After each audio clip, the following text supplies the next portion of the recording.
xasida yi rek dañ mën a xam sëriñ ci xasida yi rek seen ku mën a dëggale ci xasida yi rek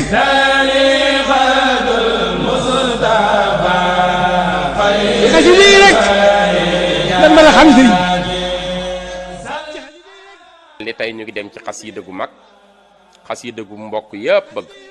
gu jullit yëpp fonk gu taalibe yëpp di jàng guddeeg bëccëg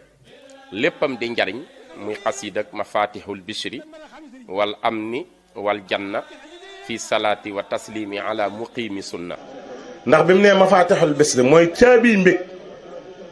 wal am na ak kóolute mbég ak kóolute wal jannatu ak àjjana ñett yi rek nit koo gis koo séen ci àdduna muy dox te mu doon doomu aadama rek bëgg na ñett yi moom. muy xasida goo xam ni cheikhul xadim radiallahu anhu moo ko bind taalif ko mu ngi ko taalifee jolof. xasida gi juróomi bunt la xasida gi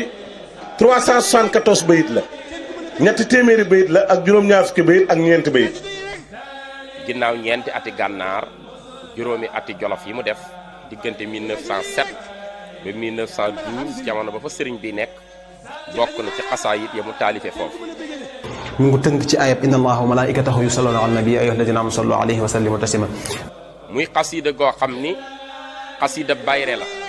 ñaari képp ku koy jàng nit ñi dañ la sopp di nga am aw tur di nga am leer. Mafaatihul Bichri mooy xasida goo xam ne boo ko dee jàng te am ay bakkaar yi des ko effacé de dañuy fekk bakkaar yi nam toll ñu def ko ay yiw wajal jami sayyaati xasanaat wajal bii xaqaa'idi mustahsanaat.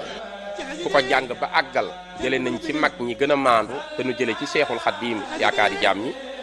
mu wax ni xasiida gi de képp ku ko jàng ba àggal koo nuyu yàlla jéggal na la ci saasi. ci gàttal Mafaatihul Bichri mooy xasida goo xam ne boo ko jàngee mbooleem xasida yi Sëñ Tuubaa jàng ko. asalaamaaleykum wa rahmatulah. ci xasida yi rek seen ku mën a dëggale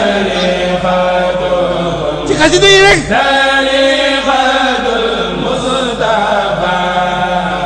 ci xasida yi rek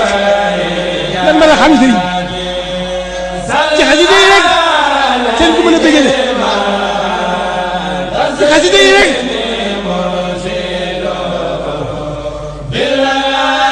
ci xasida yi rek dañ mën a xam sëriñ bi ci xasida yi rek seen ku mën a dëggale ci xasida yi rek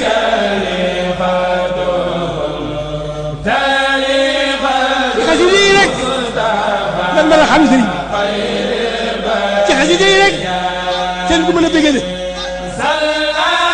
ci xasida yi rek